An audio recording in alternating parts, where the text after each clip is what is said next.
नमस्कार मित्रों। आज सीधू ने सट में हमारे साथ पटना से धनंजय कुमार जुड़े हैं। धनंजय जी इंडियन एक्सप्रेस ग्रुप में मुंबई में कार्यरत रहे, हम साथ में काम करते रहे और आजकल बहुत प्रतिष्ठित ऐसा द नागरिक चैनल यूट्यूब चैनल के आप फाउंडर एडिटर हैं। और चूंकि बिहार में चुनाव है और हंगामे चल रहे हैं, राहुल गांधी की वोटर अधिकार यात्रा थी, तब भी हमने धनंजय कुमार जी से अनुरोध किया था तो पटना से वो ज्वाइन हुए थे। आजकल आपने चुनाव के कवरेज के लिए शायद हेडक्वार्टर मुंबई से पटना शिफ्ट कर लिया है। वैसे भी पाटलिपुत्र बिहार वो लोकतंत्र की जननी है, इसलिए इस बार ये लोकतंत्र की जननी क्या कहती है उसकी बात धनंजय कुमार जी हमारे साथ आज करेंगे। और आज वैसे चुनाव आयोग ने मोदी शाह और नीतीश कुमार ने ढेर सारी घोषणाएं रेवड़ी बांट ली है बिहारियों के लिए, और उसके बाद में उन्होंने चुनाव की डेट्स भी घोषित कर दी हैं, तो उसके बारे में भी आप अपना विश्लेषण बताएंगे। धनंजय कुमार जी, आपका सीधू ने सट में स्वागत है और आप से हम अपेक्षा करते हैं कि आप खुलकर बिहार के चुनाव के बारे में आज बात करें। धनंजय जी। तो नमस्कार आपको और आपके जो साथ दर्शक जुड़े हुए हैं जी उनको भी नमस्कार, सत्यम एवं तथ्यम के दर्शकों को। सर देखिए, आपने तो कहा अपनी प्रस्तावना में कि जब नीतीश कुमार और नरेंद्र मोदी जी ने अपनी सारी रेवड़ियां बांट ली, जितना देना था दे लिया, उसके बाद चुनाव आयोग ने अपनी घोषणा की। चुनाव आयोग ये घोषणा परसों भी कर सकता था, परसों भी प्रेस कॉन्फ्रेंस किया था पटना, लेकिन उस दिन नहीं किया। क्यों? क्योंकि कुछ पैसे देने बाकी थे, कुछ 21 लाख महिलाओं को जो 10,000 दे रहे हैं वो बाकी था। फिर पटना बिहार के राजगीर में, राजगीर बहुत फेमस जगह आप जानते होंगे, राजगीर जो नाम से पहले जाना जाता था, अभी जी। राजगीर है। वहाँ बिहार का सबसे बड़ा स्टेडियम का उद्घाटन होना था, तो उद्घाटन हो गया वो। फिर पटना में मेट्रो का उद्घाटन शुरुआत होनी थी, मेट्रो स्टेशन 3 बने हैं वहाँ, कुछ 4.3 किलोमीटर लंबी मेट्रो का भी आज जो है उद्घाटन हो गया। पटना बस स्टैंड जो नया बना है वहां से भूतनाथ रोड तक आएंगे। और ये जान करके बड़ी आपको खुशी होगी कि भले आप लोग कहते हैं कि बिहार गरीब है, बिहार गरीब है, लेकिन बॉम्बे में भी मेट्रो में एक स्टेशन से दूसरे स्टेशन तक जाने के लिए 10 रुपये पे करना पड़ता है। 10 रुपए। यहाँ 15 रुपये पे करना पड़ेगा। अब बताइए, ओ महाराष्ट्र के लोग अमीर हैं या बिहार के लोग अमीर? वाह। जितनी दूरी के लिए मुंबई में 10 रुपए पे करना होता है, उतनी ही दूरी के लिए बिहार में पटना में 15 रुपए पे करने पड़ेंगे। अब आप अनुमान लगा लीजिए कौन प्रदेश गरीब है। और अगर गरीबों के प्रति ये भाव अगर है भारत सरकार का, बिहार सरकार का या हमारी सरकार का, तो गरीबों से कितना प्रेम है नरेंद्र मोदी जी को, ये आपको पता चल जाता है। अब जो चुनाव की जो घोषणा हुई है, जो उसमें 2 दिन रखा है। हालांकि जनता दल यूं ने कहा था कि एक ही दिन चुनाव कर लीजिए, कोई यहाँ आतंकवादी है नहीं, यहाँ पे कोई सेंसिटिव इलाका नहीं है, न नक्सलवादी है, न कुछ आतंकवादी है, न कोई लॉ एंड ऑर्डर की स्थिति बड़ी खराब है, ऐसा कुछ नहीं। लेकिन चूंकि बीजेपी ने कहा था कि 2 दिन करना, हालांकि आरजेडी ने भी कहा था कि 2 दिन करना, लेकिन बीजेपी ने कहा था, वो तो बीजेपी की बात को कैसे टाल जाते। हाँ। तो बीजेपी की बात नहीं टाली गई और 2 दिन चुनाव हुए। 2 दिन घोषणा, 2 दिन होंगे चुनाव। और पहला दिन जो है 6 तारीख को एकदम छठ खत्म हुआ और चुनाव शुरू। पहला जो है 6 नवंबर को, और उसके बाद छठ के तुरंत बाद है। मतलब देखिए, दीपावली शायद जो है 22 या 21 तारीख को दीपावली है, अक्टूबर में। और दीपावली के 6 दिन के बाद छठ होता है, यानी 27 तारीख तक जो है छठ, 27 28 तारीख तक छठ निबट जाएगी। फिर सप्ताह भर का समय बचेगा, उसके बाद जो है ये हो जाएगा। अब एक दिन करने के पीछे जेडीयू की का तर्क ये था कि बिहार लोग आते हैं छठ में, ढेर सारे लोग छठ में आते हैं बिहार, अलग-अलग जहाँ-जहाँ काम करने जाते हैं। आपको पता है, यही लोग डेटा देते हैं कि 2.5 करोड़ लोग बिहार के बाहर जो है वो पलायन करके गए हुए हैं रोजगार के लिए, एजुकेशन के लिए और दूसरी चीज़ों के लिए। और ये भी आपको पता है कि जब छठ का समय होता है तो बिहार लोग लौट के आते हैं। बिहार की ट्रेनों में भारी भीड़ होती है। आपकी सूरत से आ रही हो ट्रेन, अहमदाबाद से आ रही हो ट्रेन, या जी। दिल्ली से आ रही हो ट्रेन, या बेंगलोर से आ रही हो ट्रेन, या तमिलनाडु से आ रही हो ट्रेन। ट्रेन कहीं से भी बिहार आ रही है, सही सीट नहीं, जगह नहीं, बसें चल रही है। बिहार सरकार तो बसें चलवा रही है दिल्ली से लेकर के पटना तक, और लोग लगातार छठ में आते हैं। अब छठ में आए तो समझिए 27-28 को छठ शुरू हो गया, और आपने एक चुनाव की डेट रखी है 6 नवंबर और दूसरी 11 नवंबर। उतने दिन तक कौन रुका रहेगा? तो चुनाव आयोग को ये सोचना चाहिए था कि भाई इतना वक्त देना चाहिए, लेकिन कहाँ से देते वक्त वो? कम से कम 40-45 दिन कहते हैं कि चुनाव के जब नामांकन की तारीख वगैरह हो जाती है तो 20-25 दिन का वक्त मिलना चाहिए। तो ये तो एकदम नियर अबाउट करके चुनाव की घोषणा कर रहे हैं आखिर में, कि अब इससे ज्यादा टाल नहीं सकते भाई।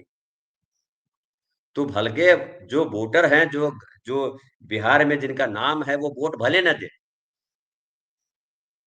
अगर आप छठ का समय चुना था, तो आपको उसके 1-2 दिन के बाद रख देना चाहिए था। फिर आप जो है 6 नवंबर को और फिर 11 नवंबर को ये रखने का क्या मतलब है? इसका मतलब आप चाहते हो कि वोटर लिस्ट में नाम आपका भले हो, आप वोट मत दो। हम्म। बीजेपी को ये सूट करता है कि कम से कम लोग वोट करें। नहीं तो क्या वजह है? ये सवाल है ना सर, बड़ा गहरा सवाल है ये। सही सही सही बात है, सही बात है। आयोग का काम है कि वोट देने के लिए लोगों को प्रोत्साहित करें। ये चुनाव आयोग है जो चाहता है आप वोट मत दो। सबको पता है कि छठ सबसे महत्वपूर्ण पर्व है बिहार के लिए। किसी समय बिहार आए ना आए बाहर गया हुआ आदमी, लेकिन छठ के समय जरूर आता है। जी। तो अगर उसी समय रखते, अब छठ खत्म हो गया, उसके 10 दिन के बाद, उसके 15 दिन के बाद, 20 दिन के बाद आप चुनाव कराओगे, तो क्या लोग बैठे रहेंगे वोट देने के लिए? नहीं बैठे रहेंगे। फिर आप कहोगे अगला एसआईआर आएगा और कहोगे कि जो है इतने लोग इतनी बार से वोट नहीं दे रहे हैं, तो उनका नाम काट दिया जाए। फिर एक और सवाल है सर कि चुनाव आयुक्त जो है वो जवाब क्यों नहीं दे पा रहे हैं पत्रकारों को? चुनाव आयोग एक स्वतंत्र संस्था है, संवैधानिक संस्था है, उस पर किसी का कब्जा नहीं है, किसी का कोई दबाव नहीं है, ऑटोनॉमी संस्था है। अपना मालिक खुद है वो। क्या निर्णय ले, कैसे निर्णय ले, उसका उसका अधिकार है। कोई दखल नहीं दे सकता, ना प्रधानमंत्री दखल दे सकते हैं, ना कोई और दखल दे सकते। सुप्रीम कोर्ट को तो आंख दिखा देते हैं जाकर के। सुप्रीम कोर्ट को तो कह दिया कि भैया आधार कार्ड केवल मान्य नहीं होगा, उसके साथ सपोर्टिंग डॉक्यूमेंट देना पड़ेगा, क्योंकि आधार कार्ड जो है आपका पहचान पत्र नहीं है, आपका निवास का प्रमाण पत्र नहीं है, आपके किसी चीज का प्रमाण पत्र नहीं है। भारत सरकार कहती है हर जगह आधार कार्ड लगा दो, बिना आधार हम्म। कार्ड के नहीं मिलेगा। चुनाव आयोग कहता है कि नहीं, आधार कार्ड मानेंगे ही नहीं हम। सुप्रीम कोर्ट कहती है कि मानो, तू भी बोलता है नहीं मानेंगे। तो इतने तो आप ऑटोनॉमी है, इससे ज्यादा ऑटोनॉमी क्या चाहिए? कि पूरा देश एक तरफ, आप अकेले एक तरफ। पूरा देश कह रहा है कि आधार कार्ड जरूरी है, सरकार कहती है आधार कार्ड जरूरी है, सब जगह आधार कार्ड जरूरी है। आप कहते हो मैं आधार कार्ड नहीं मानता। तो आपसे ज्यादा ऑटोनॉमी कौन हो सकता है? लेकिन आपके ऑटोनॉमी, इतना ऑटोनॉमी होने के बाद भी आप पत्रकारों के सवालों के जवाब नहीं दे पा रहे हो, इसका मतलब क्या है? इसका मतलब आप झूठ बोल रहे हो। इसका मतलब आपने गलती की है। सवालों के सीधे जवाब वही नहीं देता है जो चोर है, जिसने बेईमानी की, जो किसी के लिए काम कर रहा है, निष्पक्ष नहीं है। अगर आप निष्पक्ष रहेंगे, मैं अगर निष्पक्ष हूं, तो आप जो सवाल करेंगे मैं उसका जवाब दूंगा सीधे तौर पे। सीधी बात, आप सीधी बुरा बात है। लगे किसी को, उससे मुझे क्या करना है? जो मुझे सही समझ में आ रहा है मैं जवाब दूंगा। यही ना करेंगे आप? लेकिन आप कर क्या रहे हो? पत्रकार कह रहा है घुसपैठिया, एसआईआर क्यों कराया था? आपने कहा था कि घुसपैठिया ढूंढना है, विदेशी नागरिकों को वोट नहीं देने देंगे, उनका नाम काटेंगे।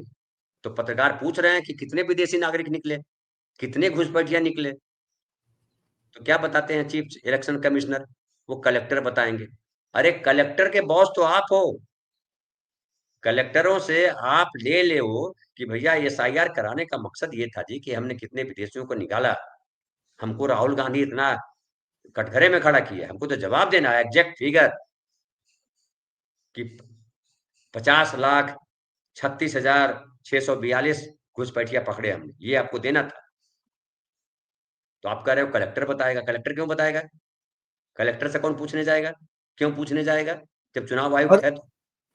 और कितने जिलों के कलेक्टर को पूछने जाएंगे? 38 के 38 जिला से कलेक्टर से पूछिए, लेकिन योजना बनाने के लिए है। आप सबके हेड आप हो ना, कलेक्टर आपके मातहत है ना, आपके अंडर काम कर रहा है ना, आपके निर्देश पे कलेक्टर काम कर रहा है ना, कि कलेक्टर के निर्देश पे आप काम कर रहे हैं? कौन काम कर रहा है किसके निर्देश पर? Election commissioner, chief election commissioner के आदेश पर पूरा सिस्टम काम करेगा, जी। होता है ना। तो आप कह रहे हो कलेक्टर से पूछ लो, आपको घुसपैठिया कितने थे वो पता नहीं। जो सूत्रों के हवाले से, जो चुनाव आयोग के सूत्रों के हवाले से अखबार बता रहे थे, मीडिया बता रहे थे कि इतने घुसपैठिए मिले हैं कि चुनाव आयोग भौचक है, वो भी नहीं कोई जवाब दे पा रहा है कि वो सूत्र कहाँ गया, वो सूत्र के हवाले से अब क्या आ रहा है। आपको मैंने शायद बताया था आपके प्रोग्राम में कि 6,000 घुसपैठिए इन्होंने चिन्हित किए, ऐसा मीडिया में चल रहा है। और 6,000 घुसपैठिए कौन है?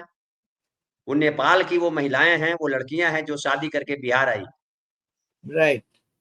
आपको पता होगा कि नेपाल और बिहार का बीच जो संबंध है वो घर का रिश्ता है, बेटी रोटी का संबंध है। बराबर। बिहार के लोग नेपाल में बसे हुए, दो भाई नेपाल में रहता है, एक भाई बिहार में रहता है। बिहार और वो तो नेपाल के हिंदू होंगे, वो तो हिंदू होगी। जाहिर है, मैं कहता हूं कोई भी हो, बिहार का रहने वाला हिंदू हो कि मुसलमान हो, वो गुजरात में फरिया लीजिए मुसलमान को कहाँ फेंकना है। बिहार में क्यों करेंगे आपको हिंदू मुसलमान? बिहार में मुसलमान को भी अगर आप कहेंगे विदेशी है तो बिहारी लड़ जाएगा आपसे। आप गुजरात को जो बनाना है बनाओ ना, क्या दिक्कत, हमको क्या प्रॉब्लम? गुजरात को आप जो है साबित कर दो कि हम अलग अलग देश हैं, बना लो। या कह दो कि गुजरात जो है भाई हिंदू राष्ट्र हो गया, घोषणा कर दो, हमको क्या करना है, कर दो घोषणा। गुजराती आपके इतने सपोर्टर हैं, पूरा गुजरात आपके लिए नाच रहा है। ऐसा गुजराती रत्न तो आज तक पैदा नहीं हुआ था। गांधी नेहरू से आगे, गांधी और पटेल से आगे चले गए दोनों गुजराती। भाई ऐसा कभी हुआ था सर हरि भाई कि पूरा गुजरात का ताम झाम जो है पूरे देश में जहां चुनाव होगा वो गुजराती कंट्रोल करेंगे? सी आर पाटिल को क्या पता है यहाँ कौन सा जिला कहाँ पड़ता है? सी आर पाटिल क्या कंट्रोल करेंगे बिहार आकर के? तो सवाल है कि आप जो है लोकतंत्र का, लोकतंत्र को आपने ठोक तंत्र बना लिया है। सबके भीतर भय पैदा करके खरीद, आप दो काम करते हो, या तो भय पैदा कर देते हो या आप लालच दे करके उसको नोटों से ढक देते हो, हम्म। इतना ओबलाइज कर देते हो रेवड़ी कि बांट रहे हो। वो आपके सामने दुम हिलाने के अलावा कुछ नहीं कर सकता। वो रवीज वाला लार टपकाने के अलावा कुछ कर नहीं सकता। तो रवीज का लार जो है बाकी लोगों को काट रहा है ना, वो रवीज हो जा रहा है। लोकतंत्र को रवीज करा दिया आपने, भारतीय लोकतंत्र को रवीज हो गया है। कैसे बचेगा ये? सबसे बड़ा सवाल तो ये है, टीका भी नहीं देने दे रहे हो। तो अब तीसरी बात जो महत्वपूर्ण बात है कि सुप्रीम कोर्ट में 7 और 8 तारीख को जो सुनवाई होनी है, कल और परसों, फिर क्या है कि सुनवाई होगी, चुनाव की घोषणा भी हो गई, वोटर लिस्ट भी बन गया। अब सुप्रीम कोर्ट क्या कहेगी? कहा उसने कि अगर गड़बड़ी मुझे पाई गई तो मैं जो है कैंसिल कर दूंगा एसआईआर। एसआईआर के आधार पे सब तैयारी चल रही है, कैंसिल कर कैसे कर दोगे? कम समय में चुनाव होना है, कैंसिल कर दोगे सही तो बात। फिर कहाँ से बनेगा वो? फिर तो केओस लाओगे, या फिर पता नहीं किसका नाम है किसका नाम नहीं है, किसको हटा दिया किसको काट दिया, कौन पन्ना गायब हो गया, किस पे स्याही पड़ गई, कुछ नहीं पता किसी को। फिर सुप्रीम कोर्ट, फिर चुनाव आयोग कहेगा हम क्या करें, हमारे पास जो था वो तो आपने हटा दिया, हमने जो शुद्ध बनाया था, प्योर बनाया था, शुद्धिकरण किया था। शुद्धिकरण बड़ा शुद्ध सनातनी शब्द, शुद्धिकरण। नहीं तो आप कहते हैं अपडेट कर रहे हैं। चुनाव आयोग अगर बोलता सही मायने भाषा है कि हम अपने वोटर लिस्ट को अपडेट कर रहे हैं, जो जो मृत हो गए उनको निकाल रहे हैं, जो चले गए उनको हटा रहे हैं, जो नए हैं उनको जोड़ रहे हैं। उसको अद्यतन कहते हैं हिंदी में, उसको अपडेट करना कहते हैं अंग्रेजी में। प्योर का प्योर का मतलब क्या होता है? क्या प्योर करेंगे आप? कौन प्योर है यहाँ? किसका डीएनए जो है वो एकदम प्योर है? बिहारियों का तो डीएनए प्योर नहीं है, वो तो मोदी जी बहुत पहले बता चुके हैं। नीतीश जी का डीएनए पूछ चुके थे, और जब नीतीश जी ने ढेर सारा बाल और नाखून भेजा कि ले डीएनए चेक करो, तो मोदी जी डीएनए चेक नहीं किए। अब बोल रहे हैं कि नीतीश बाबू ही बिहार का विकास कर सकते हैं।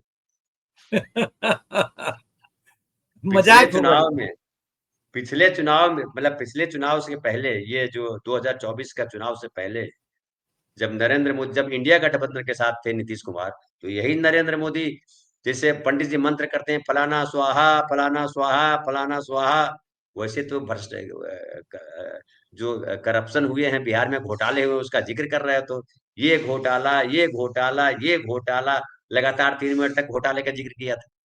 तो जो नीतीश कुमार 25 घोटाला में फंसे हुए हैं, वो नीतीश कुमार आपके लिए रेलवे का ड्राइवर हो जाते हैं, वो पायलट बन जाते हैं, वो आपके नेता बन जाते हैं। नीतीश कुमार की पूछ पकड़ करके आप बैतरनी पार करना चाहते हो, स्वर्ग पाना चाहते हो नीतीश कुमार की पूछ पकड़ करके। नीतीश जी बेचारे जो है वो बीमार है, सेहत खराब है उनकी, बुढ़ापा हावी हो गई है, और आपने उनको, जिसे खड़ाऊ मुख्यमंत्री होते हैं, तो खड़ाऊ, आप खड़ाऊ तो नहीं, उनको शरीर एक बनाया हुआ आपने पिरामिड की तरह। अब सवाल है, अभी देखिए एक और सर्वे भी आज ही आया, सर्वे आपने शायद देखा जी। होगा, वो मैट्रिज ने किया है। मैट्रिज IANS, INS कौन है ये आप जानते ही हैं। अदानी का है। तो वैसे मैंने कहा, आप तो बेहतर जानते हैं। तो INS ने आज तुरंत सर्वे कर दिया, और उस सर्वे में कह रहा है कि भारी चौंकाने वाला सर्वे है, और एनडीए को भारी जीत, मतलब 150 सीटें एनडीए को मिल रही देशमुख के सी वोटर ने नहीं किया। है। नहीं, अभी उसने नहीं किया, उसने तो कहा है कि महागठबंधन आ गया पिछली बार जो किया था, ये बता वो रहा धीरे है। धीरे आगे बढ़ाएगा। हाँ, ये कह रहा है 150 से 160 सीटें मिल सकती, और महागठबंधन को 70 से 80 सीटें, एनडीए को 49% वोट, और महागठबंधन को 36% वोट। बीजेपी को 80 से 85 सीटें मिलेगी, जनता दल यू को 60 से 65 सीटें मिलेगी। अब बताइए, अब चुनाव कराने के भी इतना पैसा तो बचा सकते थे मोदी जी, सर्वे हो ही गया था, इसी आधार पर फैसला कर देते। क्या जरूरत है चुनाव कराने की? हजारों करोड़ रुपया चुनाव में बर्बाद करने की क्या जरूरत है? सर्वे हो गया, वही सर्वे का तो रिजल्ट आने वाला है, वही सर्वे का रिजल्ट आने वाला है ना हरी भाई। सर्वे कर दिया है, अब इससे ज्यादा कौन ऑथेंटिक हो सकता है? अडानी से ज्यादा इस देश में ऑथेंटिक कौन व्यक्ति है? बाकी सब देशद्रोही। अडानी ही एक है जो सबसे बड़े राष्ट्रभक्त हैं, और उनके अगल बगल बैठे लोग राष्ट्रभक्त, मोदी जी और शाह जी सर्टिफिकेट बांटने के लिए भक्त हैं। लो देशभक्ति का सर्टिफिकेट, लो देशभक्ति का सर्टिफिकेट, लो सनातनी का सर्टिफिकेट। तो अब ऐसे में मुझे तो, मैं तो कह रहा हूं कि चुनाव की आवश्यकता ही नहीं थी। अब हो गया है, 150 सीटें ले लो, बना लो सरकार। याद होगा, जो अभी जो मोदी जी प्रधानमंत्री बने, तो क्या सांसदों ने उनको अपने नेता चुना था? बीजेपी संसद दल ने कहीं नहीं, आपने कभी मीटिंग मीटिंग देखी बुलाई थी? ही नहीं बीजेपी की। तो बताइए, तो किसी ने नेता उनको चुना नहीं और प्रधानमंत्री बन गए वो। तो वैसे ही चुनाव की क्या जरूरत थी? हो गया चुनाव। बाकी सबको पता है कि आप ईवीएम सेट है, चुनाव आयोग सेट है, सब सेट है, पैसा आपने बांट ही दिया है। अब वो भी दुर्गा पूजा के समय बांटा पैसा। कैसे महिलाएं आपके साथ धोखा करेंगी? पैसा आपसे लिया, वोट उनको दे देगी। दुर्गा माता देख नहीं रही हैं? दुर्गा माता तो सब अहित कर देंगी, जो गलत बोल रहे हैं, वोट नहीं इनको देंगे उसका। चुनाव देखिएगा, चुनाव प्रचार करेंगे तो ये बोल के दम लगे। इस सिंदूर का क्या हुआ? तो सिंदूर तो फिर बांटेंगे जब जीत, सिंदूर खेला करेंगे जब जीत जाएंगे 150 सीट। हमको तो लग रहा है कि 175 के आसपास आ जाएगी सीटें, और अकेले अपने दम पे मोदी जी सरकार बना लेंगे, जिसको चाहो। हो सकता है अमित शाह जी प्रभार ले लें बिहार का, कि बिहार का मुख्यमंत्री मैं, केंद्रीय गृह मंत्री भी मैं, कोऑपरेटिव मिनिस्टर भी मैं, और बिहार का मुख्यमंत्री भी मैं। ये होने वाला है, देख लीजिएगा। मजाक ही तो करना है तो मजाक करिए, बढ़िया से मजाक कीजिए। सही सही बात है, सही बात। जी। लोकतंत्र को मजाक बना दिया है। नहीं मतलब किसी भी चीज को आप कहते हैं कि आप कहीं कोई गड़बड़ी है, प्योर कुछ नहीं है, लेकिन गड़बड़ी नमक बराबर हो तो चल जाता है। आप उल्टा कर दोगे यार, सच्चाई नमक बराबर रह जाए बाकी सब गड़बड़ी ही रहे तो क्या करे आदमी। अब आप किस आधार पे आप कह रहे हो, सर्वे वाले कह रहे हैं कि 80 से 85 सीटें मिलेंगी बीजेपी को? उन्होंने बीजेपी का बिहार में क्या योगदान? 7 करोड़ लोगों का सर्वे कर लिया होगा। पता नहीं, हो सकता है साढ़े पूरे सब लोगों का कर लिया हो, जितने वोटर लिस्ट में नाम है सबसे पूछ लिया होगा कि भैया किसको वोट करोगे, तो जोड़ लिया। ऐसी स्थिति में ये तो शुद्ध तौर पे मजाक है। सही बात, सही बात। जी मगर धनंजय जी, अब माहौल क्या बना है अभी? देखिए माहौल तो सर जैसे मा- जैसे मैं आपको और थोड़ा पूछ लूं, दोनों दोनों एनडीए और महागठबंधन दोनों में सीट का बंटवारा जो है, वो बंटवारे में कैसा है? देखिए बंटवारे में कहीं कोई प्रॉब्लम नहीं, किसी में, दोनों में प्रॉब्लम है। अच्छा, ओके। क्योंकि दोनों में दो दो दल हैं जो महत्वपूर्ण है, परसेप्शन के अनुसार, नैरेटिव के अनुसार। जी। नीतीश कुमार ने कहा है कि हम बीजेपी से एक सीट ज्यादा लड़ेंगे। तो ऐसी ओ। चर्चा है कि नीतीश नीतीश कुमार 101 सीट पे लड़ेंगे, बीजेपी 100 सीट पे लड़ेगी। हम्म। बाकी 42 सीटें जो है, 26 सीटें देने वाले हैं उनको। ये मैं देख रहा हूँ कि 26 सीटें एलजेपी को मिलेगी, क्योंकि इसके बाद 5 सांसद है, और 8-8 सीटें हम और कुशवाहा जी को मिलने वाली है। ये एनडीए में समीकरण है। अब उधर आए तो 130 सीटों पर आरजेडी लड़ने की बात कर रही है, 55 सीटों पे कांग्रेस लड़ेगी। एक और गुप्ता जी हैं उनके साथ, कांग्रेस के साथ, उनको 5 सीटें देंगे, मतलब 50 सीटों पे के आसपास कांग्रेस लड़ेगी। 45 सीटों के आसपास पे जो है वामपंथी दल लड़ेंगे। कुछ 20 सीटों के आसपास मुकेश सहनी लड़ने वाले हैं। तो लगभग फैसला हो गया है, कल देखिएगा, कल वो भी अनाउंस हो जाए, क्योंकि अब तो फटाफट अनाउंस करना पड़ेगा। ये तो कह रहे हैं नॉमिनेशन कि फाइल हम करना है, डेप्यूटी सीएम जमा करना बनेंगे, है। डेप्यूटी क्या कह सीएम रहे हैं? बनेंगे। नहीं, डिप्टी सीएम बनेंगे कि क्या बनेंगे, वो तो जब सरकार बनाएंगे। अभी तो 160 सीट ले आई बीजेपी, तो अब डिप्टी सीएम कहाँ बनेंगे बीजेपी में आकर के? नीतीश कुमार का अब भविष्य क्या है? नीतीश कुमार का भविष्य क्या है? बीजेपी किसका भविष्य ठीक करती है? बीजेपी में किसका भविष्य ठीक है? बीजेपी या आरएसएस जो है, वो चलते हुए घोड़े पे दांव लगाती है, उसके बाद घोड़े पे चढ़ करके घोड़े को लात मार के गिरा देती है, अरे मंजिल पे उधारी तक के पहुंच जाती नेता है ना उनके तो, है। हैं? उधारी के ही नेता है ना डेप्यूटी सीएम। नहीं, हालांकि हालांकि जितना आसान इन लोगों ने बना दिया है, जो हम बात कर रहे थे कि 160 सीटें, पसीना आ जाएगा। कैसे, मैं वो आपको बता दूं। बीजेपी को ज्यादा सीटें क्यों मिली? घुसपैठिया चला नहीं, हिंदू मुसलमान चला नहीं, मोदी जी चल नहीं रहे हैं, तो किस बात पे बीजेपी को ज्यादा सीटें मिलेगी? कोई कारण बताइए कि बीजेपी को इस वजह से ज्यादा सीटें मिलेंगी। घुसपैठिया चला बिहार में? नहीं चला। चलता होता तो बता देता चुनाव आयोग कितने घुसपैठिए मिले। मतलब बराबर। नहीं मिला घुसपैठिया, तो घुसपैठिया नहीं चला। और एसआईआर जो कराया आपने, जो आपने इतना बदनाम किया बिहार को कि घुसपैठिया है, घुसपैठिया है, तो इसका मतलब जो वोटर अधिकार यात्रा राहुल गांधी ने निकाला कि वोट चोरी कर रहे हैं, वो सही था, क्योंकि आप तो 2 करोड़ से ज्यादा लोगों के वोट काटने वाले थे। अगर ये कितने हल्ला नहीं काटे? होता, लोग नहीं जाते सुप्रीम कोर्ट, तो जो ढेर लाखों वोटर जो है अपना आधार कार्ड के आधार पे वोटर लिस्ट में आए, उनको तो बाहर कर दिया था आपने, कि भाई आधार कार्ड को मान ही नहीं रहे थे। सुप्रीम कोर्ट ने कहा तब ना मानने को मजबूर हुए, वो भी आप कह रहे हैं कि जो है सपोर्टिंग डॉक्यूमेंट देना पड़ेगा। यानी तो इसका मतलब 60, है आपकी 60, नीयत साफ थी, आपकी नीयत साफ थी कि आप वोट नहीं देने देंगे लोगों को। अब उसके बाद हिंदू मुसलमान भी यहां नहीं चला। अब क्या चला?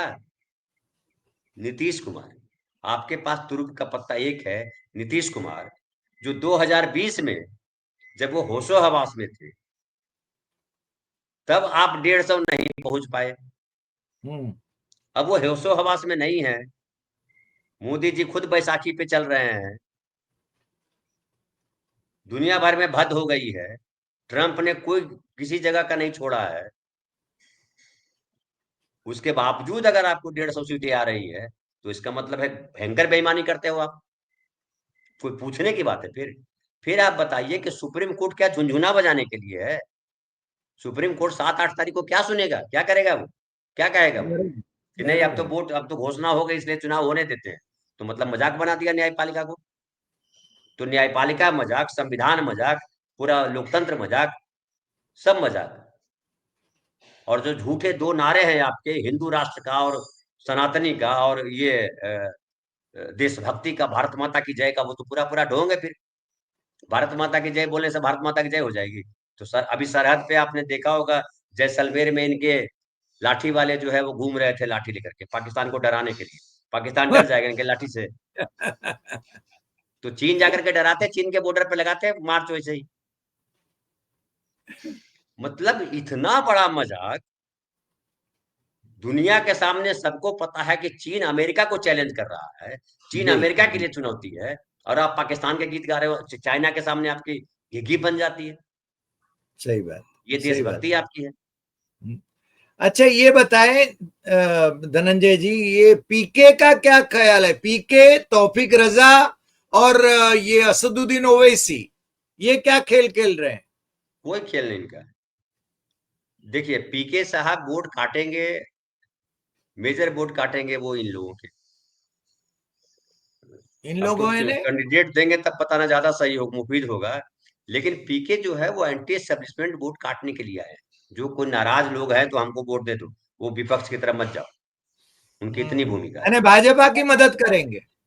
अब समझ लीजिए इससे, जो एंटी एस्टेब्लिशमेंट वोट है, जो नाराज है सरकार से, वो हमको वोट करिए। उनको जो सरकार से खुश है वो वोट करने वाला है क्या?